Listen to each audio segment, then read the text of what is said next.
Welcome back, Myrmidons, to another episode of Greek Mythology Retold podcast. I hope this episode finds you and yours having a most excellent day. If this is your first time joining us, welcome to our world where we love Greek myths and all Trojan War related stories. I am Janell Rhiannon, the writer and host of this podcast, and author of the Homeric Chronicles, an epic fantasy centered on the Trojan War and the Odyssean and post-Odyssean era. This is part 2 of the second episode in the Odysseus series, where we will explore a king who is struggling to return to that one place he has longed to be for years.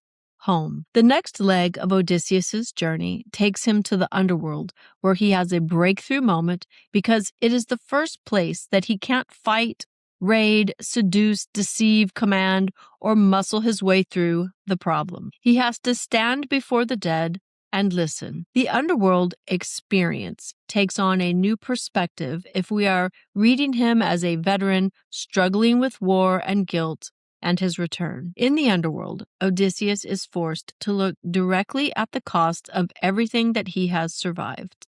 His mother, Anticlea, shows him that his absence has wounded the home he is trying to reach. She died grieving for him, and when he tries to embrace her, she slips through his arms like a ghost. This is what he has to look forward to, seeing what his absence has done and knowing that he can't undo it. Then, Agamemnon gives him the nightmare version of homecoming.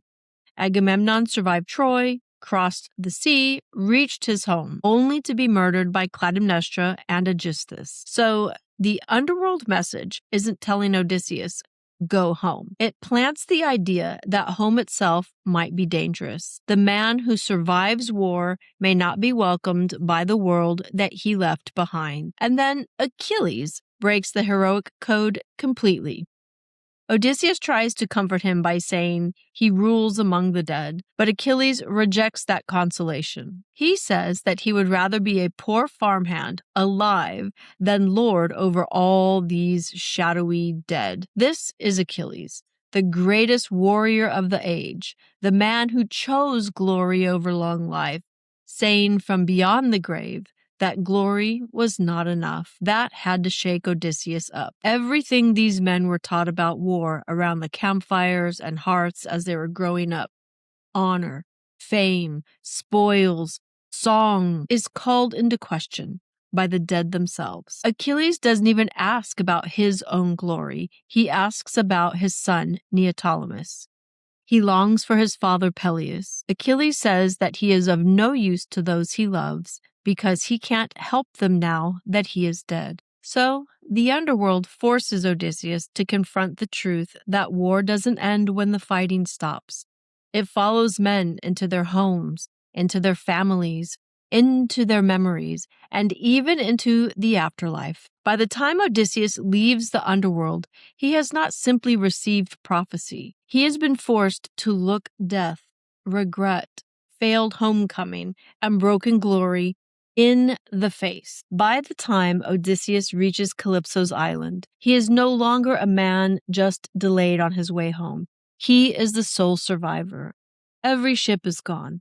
Every man who followed him from Troy is dead. This is where the survivor guilt becomes impossible to ignore. He would have years to replay every decision. The Zacones, the Cyclops, Aeolus' bag of winds, the Lystrigonians, Circe, the cattle of Helios. He would be thinking, where did I fail? What should I have done differently? Could I have saved them? That kind of mental return to the moment of loss is part of the burden Dr. David Sifu describes when he asks us to imagine, quote, the guilt, sense of failed responsibility and helplessness, end quote, of being unable to prevent injury or death. Odysseus is not only grieving his men, he is carrying the unbearable fact that he lived and they did not. That is why Calypso is not merely another Circe. Circe was the danger of comfort becoming forgetfulness. Calypso is the danger of captivity becoming despair. By the time Odysseus reaches Ogygia, he has lost every external marker of the man that he once was. He has no ships, He has no army, no command, no spoils, no comrades, and no battlefield identity. He is not home, so he can't fully be a king or husband or father.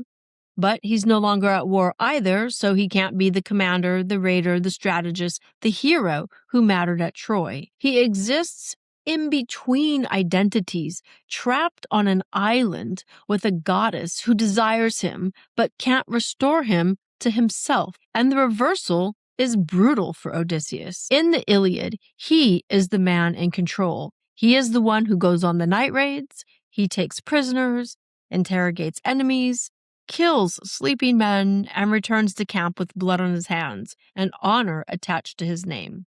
But on Calypso's island, he is now the captive. He is the one without agency.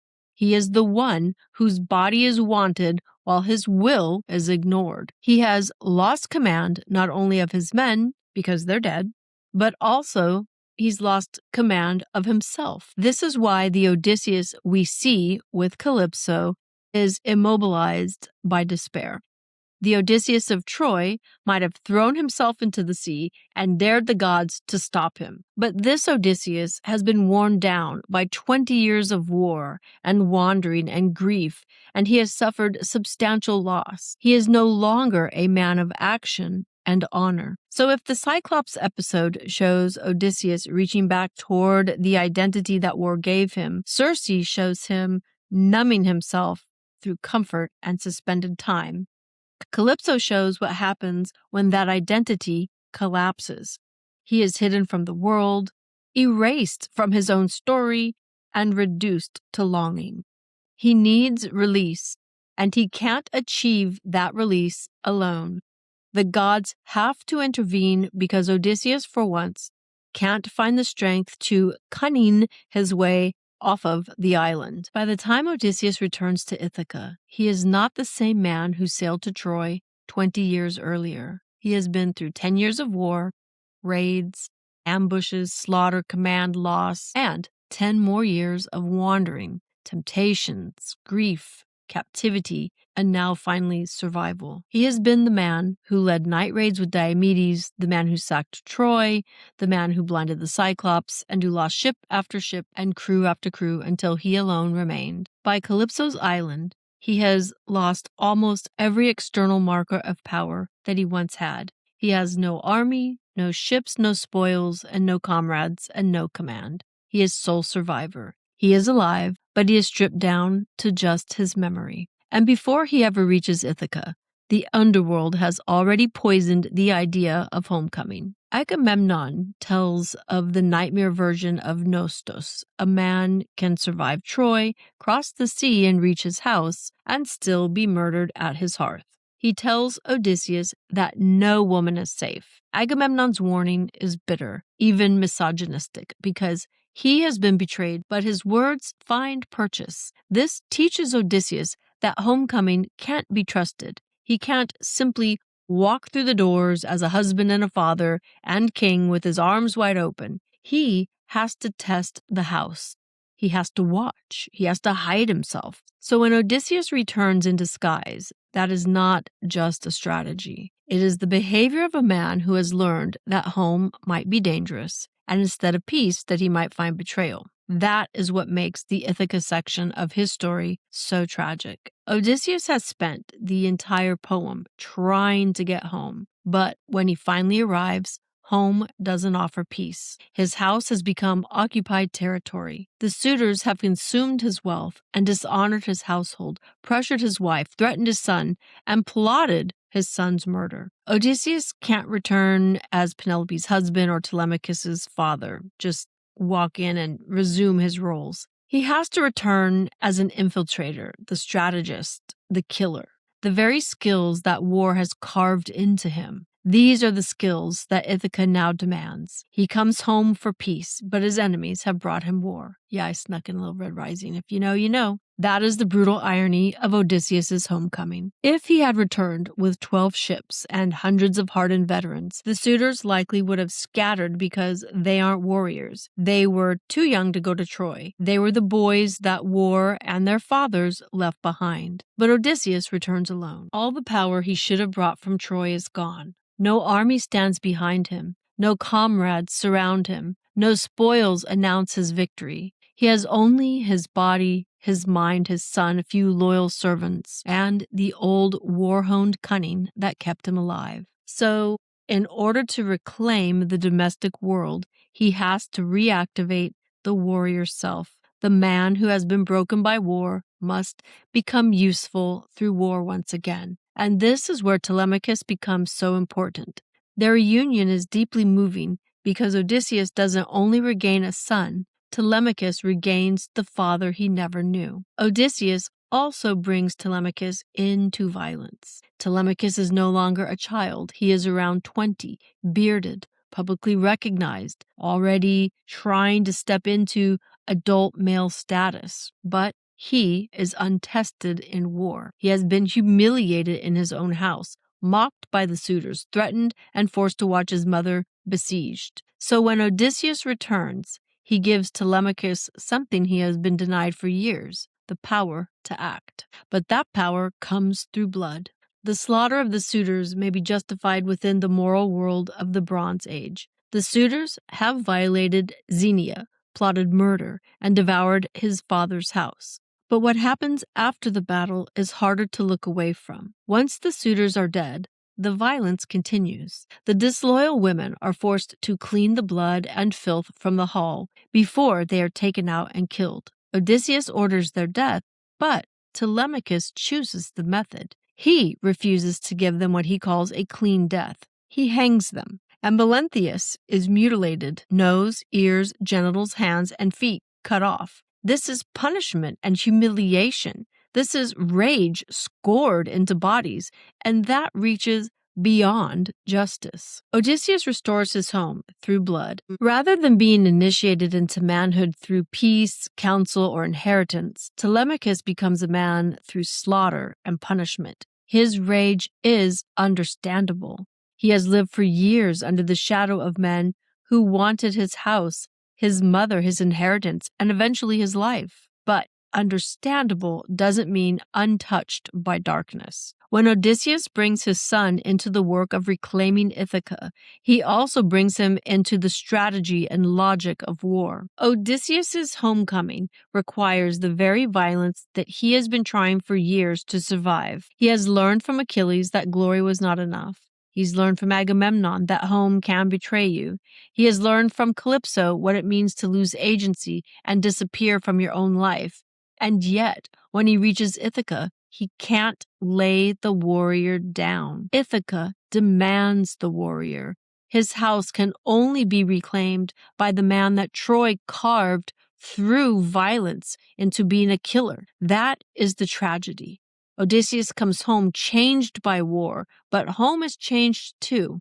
Peace is waiting for him, but only on the other side of yet another blood-soaked battlefield. Maybe that is why the Odyssey still matters so much as a story of war and return. Homer doesn't give us a veteran who simply walks back into his old life.